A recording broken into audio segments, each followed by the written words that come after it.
Сәлем достар! Бүгін сіздермен бірге мен Ардақ. Мен бүгін сіздерге өзімнің жасаған қол өнермен бөлісетін боламын. Видеоны соңына дейін көріңіздер және ұнап жатса маған лайк басып, каналыма тіркеліп, комментарияға жазып кетіңіздер. Мен не жасап жатыр деп ойлайсыздар достар? Мен дәнді нақылдардан осындай әдемі құмырадағы гүлдің бейнесін жасап жатырмын. Сіздердің қажеттеріңізге жарап қалар деген ниетпен осы видеоны YouTube каналыма салуға бел байладым. Бұл мен алтын күзге жасаған қол өнерім болатын.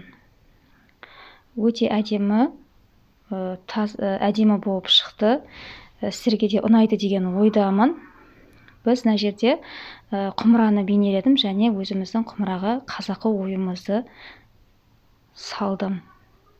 Міне және де бақшадағы гүлдерді теріп әкеліп орналастырдым. Бізде сонда құмырадағы гүл живой болып көрінеді. Сіздерге ұнайды деген ойдамын.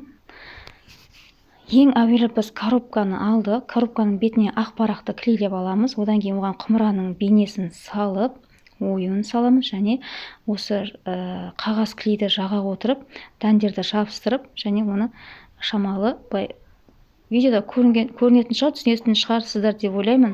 Менде видеом толық болмады, сіздерге толық көрсетем ба деп едім, бірақ толықтай болмай қалды. Сондықтан да барымен бөліскім келіп жатыр.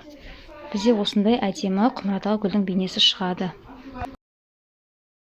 Достар, менің видеом сіздердің қажеттеріңізге жарайды деген ойдамын, және ұнайды деген ойдамын.